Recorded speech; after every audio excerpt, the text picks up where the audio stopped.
Most people believe that success starts in your genes. I don't mean like in the pockets of your genes. I mean like in your family, like in your bloodline. So if your parents are successful and your grandparents are successful, then success is going to come hunting you down. That's what most people believe. Welcome to Leading Leaders Podcast. 5-minute videos, 5 days a week. I'm Loren Norris with Leading Leaders Podcast. I had a chance to watch a movie last night, just my bride and my son, and we watched The Founder. I don't know if you've seen the movie or not, but the basic storyline is that the McDonald's brothers, two guys from back in the 50s who founded a fast food restaurant, came up with some pretty cool ideas about getting food out the door fast, as opposed to taking 30 minutes to deliver a meal. They could put your food in your hand in 30 seconds or less. Pretty impressive. What they didn't have the ability to do was to scale that business from the one or two that they had and take it across the country. They hadn't figured out the leadership skills necessary to be able to keep quality control once they got beyond 4 or 5 different locations. Along comes a guy named Ray Kroc. Now, I don't know how much of the movie is actually accurate to facts. There were some statistics and some data about numbers that played in later near the end that you kind of look at and go, man, I hope that's not true, because that's really, it borderlines on being cruel.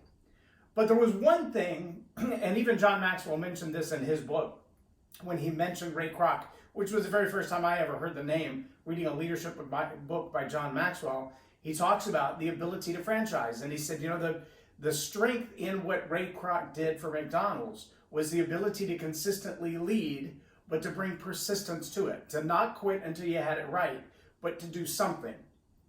See, I think, not that Ray Kroc had mastered everything that McDonald's had done. He found a couple of really good nuggets of secret sauce, if you will, in the recipe that McDonald's was using to run a business. And he replicated and replicated and replicated until he became one of the largest franchises in the world.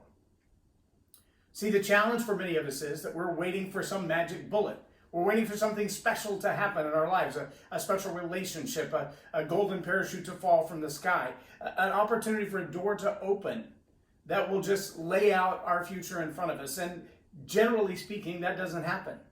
Now, granted, there are some people born with a silver spoon in their mouth. Their parents made great, wise decisions. Their great parents, the grandparents or great grandparents made great decisions. And so there's money in the bank.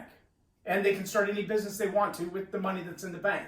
Or they're in an industry that will just always generate a lot of money. Now, there are people who thought that about oil wells. That if my parents had oil wells, I'm set for life. If my parents had gold mines, I'm set for life. If my parents had coal, I'm set for life. They really believed those industries would never evolve.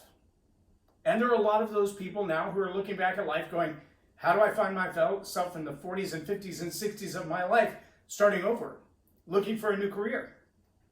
The reality is, nothing is a guarantee. It doesn't matter what commodity or base of income you're looking at right now.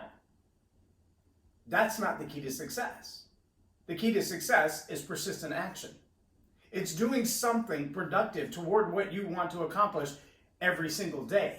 It's not backing down or backing away. It's not giving up on it because it didn't work the first time. It's finding that element that you can do that nobody else can do. And see, throughout the course of the movie, there was a record that the character of Ray Kroc played over and over and over again. And this record is one of those that has some of those same words that I've heard from Napoleon Hill and from John Maxwell and Earl Nightingale and Jim Rohn, and many people have quoted the same stuff. I'm not sure where the original origins are now that I've seen the film and I've seen somebody else's name on it, but it talks about how persistence is better than talent. Persistence is better than education. Persistence is better than connections.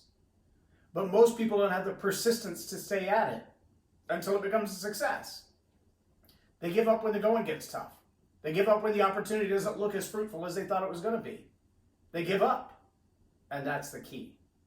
If you want to be successful, don't count on your talent. Don't count on your inheritances. Don't count on the gifts and the traits that your parents passed down to you. Be persistent in what you believe, what you want to be your future, and persistent in action. That's what will pay off to be a success.